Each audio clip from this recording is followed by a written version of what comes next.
আমার বর আমাকে কত ভালোবাসে দেখো, নিজের হাতে খাইয়ে দিচ্ছে। একবার তো নিজের হাতে খাবার গরম করে আমাকে খাওয়াতে না, শুধু বর দিকে খাবার গরম করে খাওয়াতে।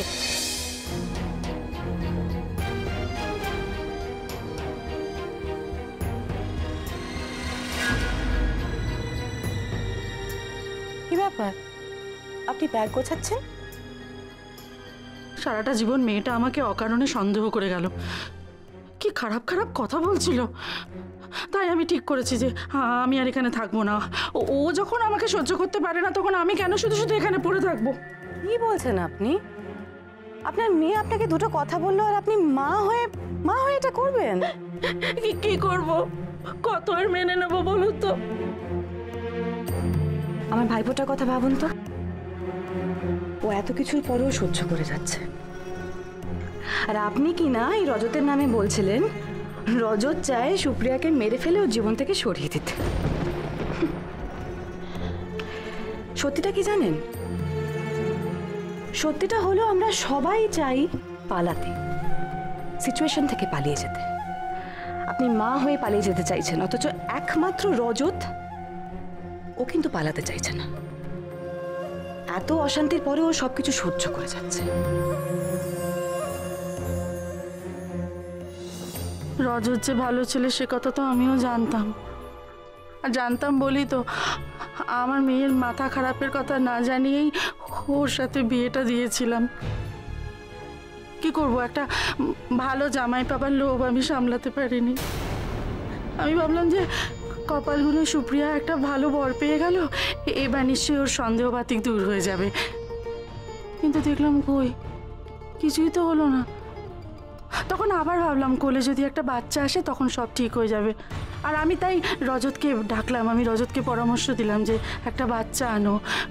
তাও হলো, কিন্তু ঝামেলা গেল কই। ভুল করেছেন। সুপ্রিয়ার জোর করে বিয়ে দেওয়া, বাচ্চার প্ল্যান, এই সবটা আপনার ভুল ডিসিশন। যাকে এখন আর ভেবে কি লাভ, এখন যা হওয়া সেটা হয়ে গেছে, সবকিছুর সঙ্গে মানিয়ে নিতে হবে। এই যা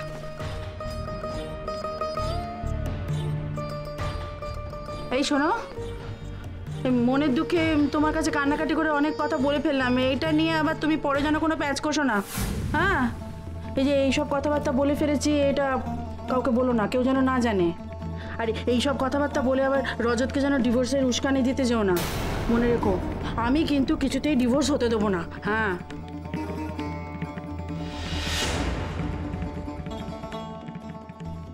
না মানে একটা ব্যাপার কি জানেন তো, আপনাকে বলছি, আপনারা সবাই না খুব স্বার্থপর, খুব স্বার্থপর। আপনারা সবাই সবটা বোঝেন, জানেন, অথচ রজতকে আপনারা শান্তি দেবেন না, মুক্তি দেবেন না। ওকে ছেলেটা জীবনটা শেষ করে ছাড়বেন, জাস্ট শেষ করে ছাড়বেন।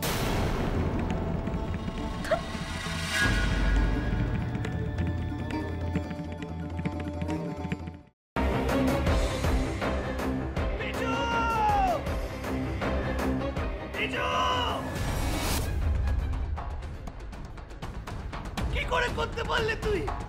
ও তোর বৌদি হয়, তুই আমার ভাই হোস।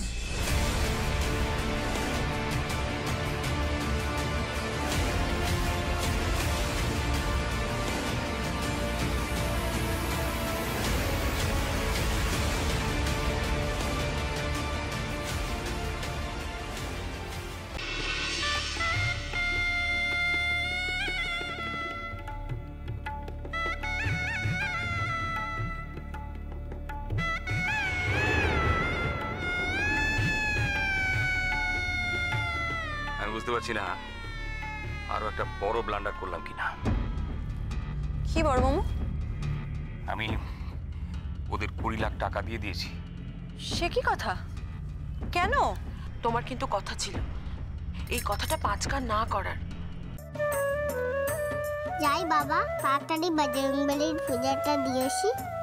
আমি লাড্ডু না দিলে তো বজরংবলীর ব্রেকফাস্টই খাওয়া হবে না।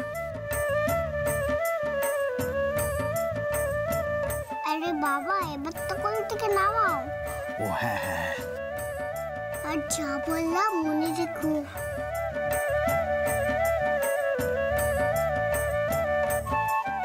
ইয়া ইয়া সাবধানে সাবধানে দেখে। আমরা চেষ্টা করছি যাতে ওকে যত তাড়াতাড়ি সম্ভব। জোর দিয়ে বলতে পারেন কি ওকে জীবিত অবস্থায় পাওয়া যাবে?